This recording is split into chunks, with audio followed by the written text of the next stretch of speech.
everyone, it's Janet and welcome to my channel and to my last episode of my journal tutorial with Art Impressions. So today I'm going to use the Christmas sentiment set, the new church and ornament set. I'm going to use both of those stamps. And then I'm also going to use these little hollies and berries from the Snow Friend set. So let's take a look at how I'm setting up these last two pages. The first one has a frame and I've cut a piece of Copic friendly cardstock to fit the frame. And then I've used a pencil to outline the frame so I know where to place the ornament stamps. I also cut out with a piece of Copic friendly cardstock a scallop background that I'm going to use for the church. And that die comes from the watercolor die set as well. So I've lined up these pieces and the stamps so I can do them both at the same time. I use gray Memento ink, it's called gray flannel, and I'm just lightly touching this onto the cardstock. I want to get enough line that I can see in order to color, but I don't want it so dark that it's like a pitch stark black. Now here are some of those holly and berries that I've already colored. I wanted to show you how I do them. I first start out with G05 and really color the whole entire green leaf on each of these. And then I'm going to come back in with G28, which is quite a bit darker marker, and put in the veins, and then finally R29 to put in the berries, leaving just a little white. Now I'm going to start on the church, and this is a lot of gray because it is a white church and white snow. So that means there's really no way to get dimension with white unless you use grays.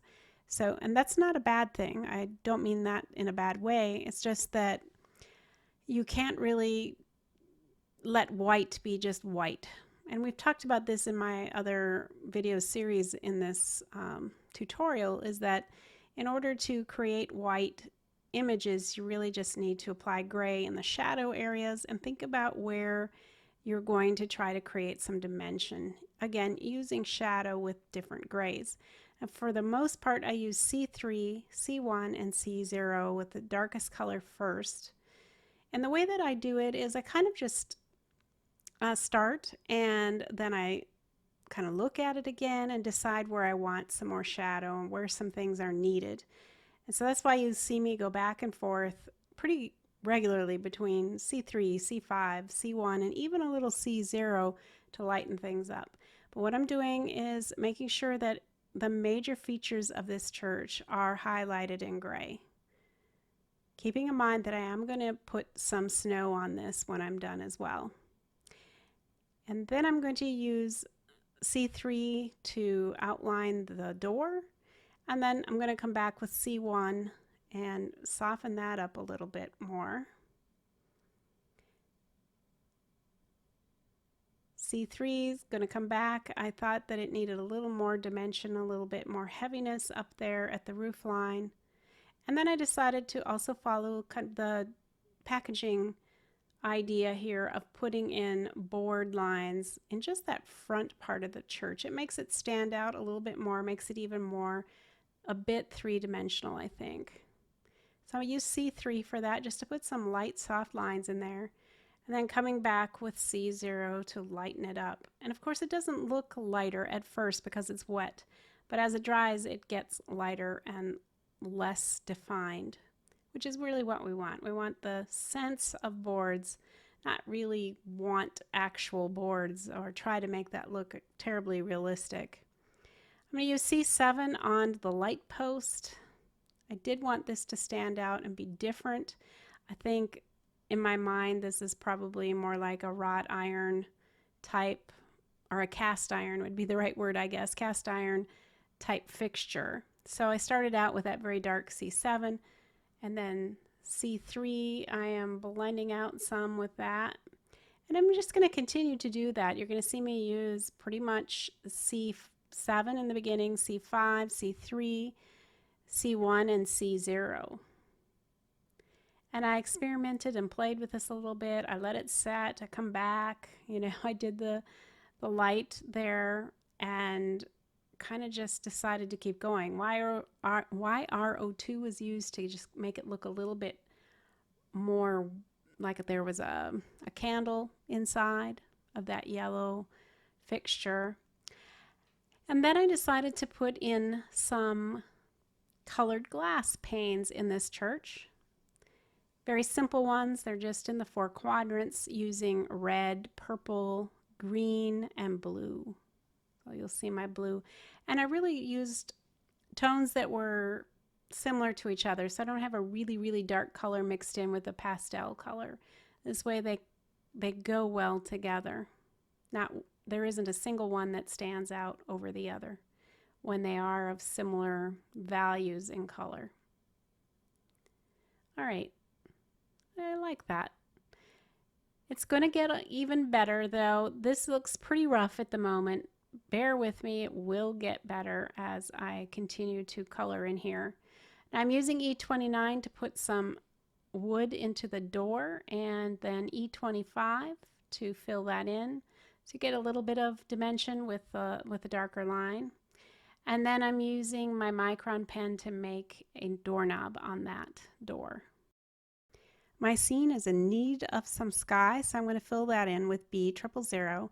I am going to put some of that really close to the church so it appears that it's going behind it.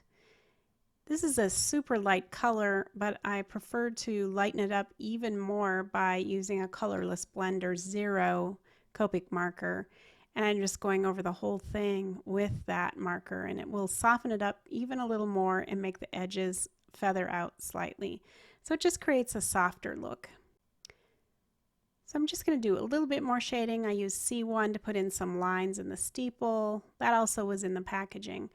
I thought the light post just still looks very flat and not very dimensional, so I decided to try adding some C3 into some of the areas of the post, and I think that did help define that a bit better. And then I went to using the P.H. Martin Bleed Proof White ink to dab in snow in the sky. I want to use this all over the church as well. You'll see that in a minute. I'm just going to be dabbing in the snow. I'm going to have it sitting in the window wells here. I'm going to put it on the steeple, on the roof line. I'm going to put it also in the walkway that has been shoveled. And so you need a little snow on the sides of that. And just continue to dab, dab, dab. And it's amazing how well this P.H. Martin makes it appear like there's snow there. The little bits of marks that I made to resemble snow with gray in that foreground, I also put the ink right above it, and that just gives it an additional feeling of weight there, basically, that there is actually a little drift. Some of that now is going to go on the fence post, which I think also helped it become a little more animated. It just looked so flat there in the beginning, but it's really come to life with a little bit more shading and that snow. I put a little cross at the top of the steeple, and to finish this I used some glossy accents on the glass, both in the windows and in the fixture, and that finishes this up. I'm going to set this aside to dry, and then we'll start working on my other one. So this is another page where I have again those 4 ornaments.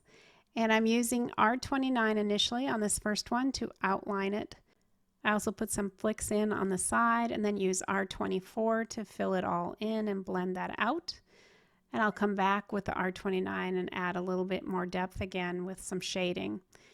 Now you could use 3 colors, absolutely. The 2 work very nicely though, so I see no need to make it more complicated for you guys. 2 are always easier to deal with than 3.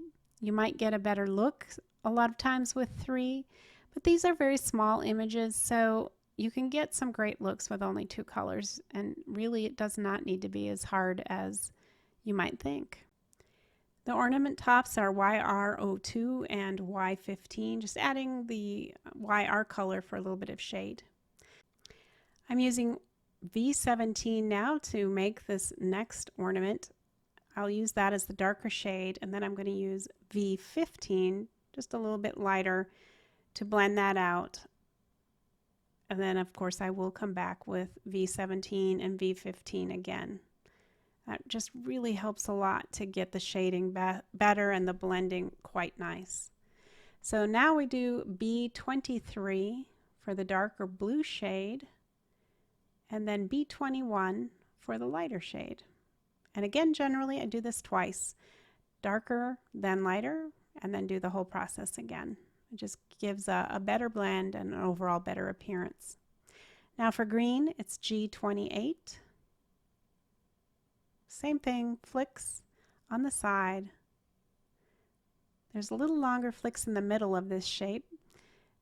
And then I'm going to fill in with the G05. So just like that, the main coloring is really quite done here. And I'm going to move on to using my Dr. P.H. Martin's Bleed Proof White. And I've got a little tiny brush that I got from Simon Says Stamp in a kit a long time ago, and I thought, you know what, I'll try that because I want a very small area covered here. And this allowed me to get very tiny detail, very fine lines. So I'm saying that that's a winner. You probably can get these still on Simon Says Stamp's website. I'm going to kind of check it out because with the bleed proof white, it really did work nicely. Of course, you can always use a brush. That's what I've been doing. But I really found that that got much more delicate lines than the brush I was using. Well, something happened to my black micron pen, so I went to go use my Tombow pen instead. I'm just freehanding a few squiggly lines here to represent the ornament hangers. And that's basically done. I have to erase these lines now, or at least I feel like I should, because I'm going to put the frame on top that I made. That's out of that gold mirror cardstock. And I just want to make sure that none of my pencil lines show. And that best way to do that is just to erase them. So I'm going to use some glue now. Very lightly place glue on the edges of this frame. It's not very wide. It's a very delicate frame. So you don't need a ton of glue. That's the great thing about art glitter glue and this fine tip that you can put on it. There are other glues, of course, that offer a similar feature, but that's when it really comes in handy when you have something really thin like that. So I can secure this and it really looks pretty, I think. I'm going to dress it up even further. I've got 4 of the holly and berries that I'm going to put on the sides of the ornaments, just to dress them up a little bit more. And you can see what I'm doing. I want them to kind of hang over the edge of the frame. That's why I put them on after I put the frame on, so that if it did hit the edge of the frame or go over, it would give it a nice look instead of being covered up. So now I've got all 4 of them done, and I think that it really is a cute presentation with these ornaments. Really happy too with this church. It really turned out nice. I'm putting a holly also on the light fixture, and it really does bring it to life at that point. I'm going to put a little bit of stickles on my berries just to give it a little more shine and make them even more special. And then I'll be able to set this aside to dry. All right, everything is dried now, and I'm going to add a decorative edge to the church page. I use the scalloped lace edge die that is in the die cut set for the journal. And I cut that out of red, as you can see, and then I'm going to apply it behind the page, just like so. And I'm going to attempt to center this by eye, just by looking at it. I was a little off there, but I was able to move it thanks to the fact that you're using wet glue, which has a little bit more lead time before it is stuck for good. And I'm going to trim off the edges, and I've got this really nice lace edge feature to this page. And it's ready now to put the 2 pages in.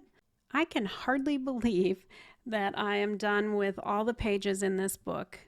I've been working on it now for 7 weeks doing this video tutorial. I'm really just, doing an evening a week to make the pages 2-3 at a time. Really wasn't that labor intensive at all. They go together really easily. I think Bonnie and her son really did a great job figuring out what to put in this die set. The book construction is super easy. Again, you can see that in video number 1 of this series. And coloring with the Copics is really fun as well, and it gives you just an entirely different look, a different feel, but I think it is very nice as well. So it's not just for watercolors at all. So I'm going to add just a little flag at the bottom, again using a die from the set. I'm going to glue this in. I had offset it, the sentiment that is, so that I had room to put a jewel on the left side. And I'm sorry that the video is so unclear. It looks like Merry Christmas hardly showed up when I stamped it, but it is very bold. I don't know at all why it is so light here. I apologize for that. And then I'm going to put on the little jewel. And as I was talking about doing this book, I really want to thank you all for joining me. Everyone who's come to see every one of these episodes is so appreciated. I hope you had fun. I know I did, and it's kind of sad that it's all done. But everything must finish, I guess. So we've covered these pages, but I'm going to go through them all real quickly again. I love this one with the gingerbread, and when you open the door, you get that little note that's so cute. This frame is adorable. I love that I put a shaker in here. It makes it, there's sound when you pick the book up because of that, which is cool. Now for the gift card, I did put a hole in it and put some ribbon so that it would stand up and stick up over the top, and it doesn't interfere with the strip at all if you're going to use it. And the Santa, the little mouse sleeping, so cute. The short truck, love it. And then the barn and the house really turned out nice as well. And then finally my ornaments and the church, which I think actually are my favorite pages, to be honest with you. So let's put this all together. You close it with every other page, one going on top of the other, starting on the right, and then the book all closes up. I've got a lot of dimension on these pages, but it isn't too full. I do really love it, and I'm quite pleased. Well, thank you everyone for joining me. Be sure to leave a comment, give me a thumbs up, and subscribe if you haven't done so already. I'll see you soon. Until then, keep crafting, everyone. Bye.